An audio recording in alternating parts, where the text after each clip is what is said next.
The pleasure is all mine to get to be the generous one is that strong. Posso fazer minha experiência. Agora, o projeto Labiarte é muito maior, vem antes de mim, uma necessidade que os alunos daqui sentiram que eles tinham que trabalhar com arte, mas enfim, aqui na graduação eles tinham só uma disciplina, uma vez por semana, que era dividida com educação física, que falava sobre arte. E quando eles vão para a escola, a demanda das crianças em relação à arte é muito grande, e eles não sabiam o que fazer.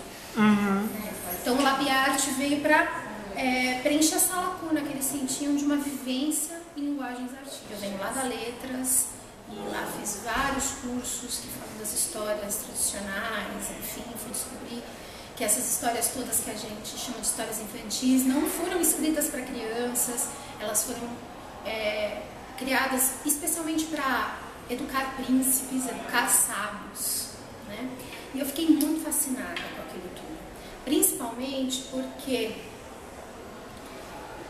eu saí da faculdade muito desencantada com tudo, até pensando em desistir de ser professora e tudo. Pela maneira tão dura, tão sem poesia que eles falam de poesia. É poesia teórica, aquela coisa sem a magia. Aí, com o professor Marcos, que eu fui encontrar um espaço onde se falava de poesia com poesia, se falava de vida com poesia, se falava do ser humano com poesia. E aí eu fui muito atrás. Não tenho nenhum curso em arte dramática. Eu sou uma professora. É isso que eu sou. Uma professora que gosta de contar histórias. E que vê na narração de histórias uma possibilidade de manter, de estabelecer uma comunicação com o outro que nenhuma outra linguagem jamais tinha me proporcionado. É incrível. E isso eu descobri numa sala de aula para professores. Eu cheguei na sala, eu ia substituir uma professora e os alunos odiaram, porque eles amavam a outra professora. Então, quando eu entrei na sala, eles ficaram furiosos de terem trocado a professora deles. E eles fizeram uma greve, eles não queriam assistir minha aula, eles não queriam olhar para mim. Eu chegava, alguns viravam de costas, alunos de pedagogia, muitos deles muito mais velhos do que eu, inclusive. Mas eu queria me comunicar com eles. Então um dia eu preparei uma história para contar para eles.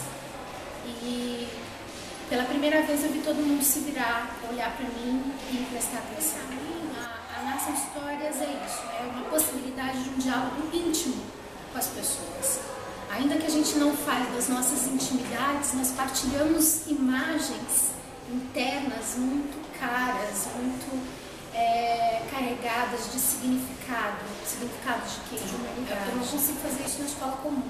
Por mais que na faculdade eu conseguia contar algumas histórias para as meninas, elas queriam mais e eu não podia dar mais por conta do conteúdo que eu tenho que dar conta.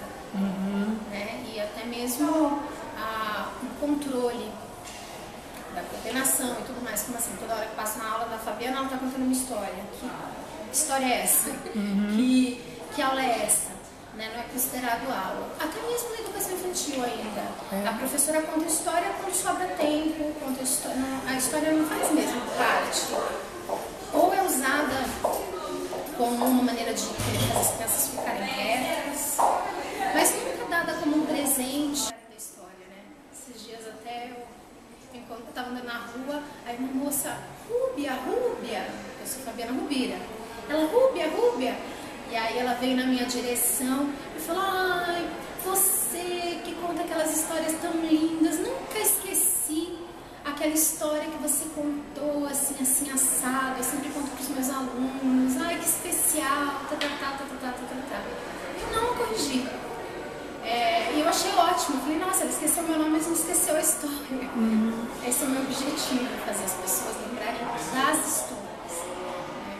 Então eu achei legal, eu nem corrigi, fiquei por ser Rúbia mesmo, tá tudo certo.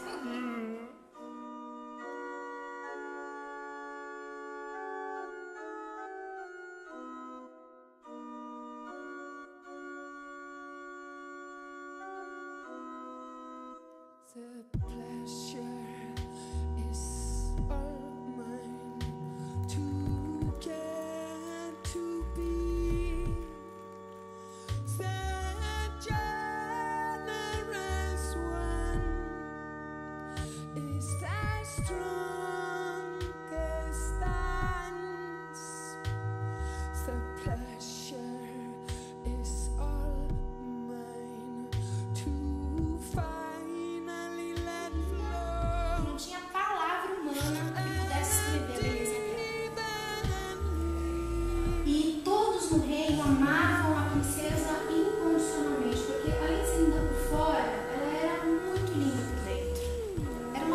pessoa maravilhosa.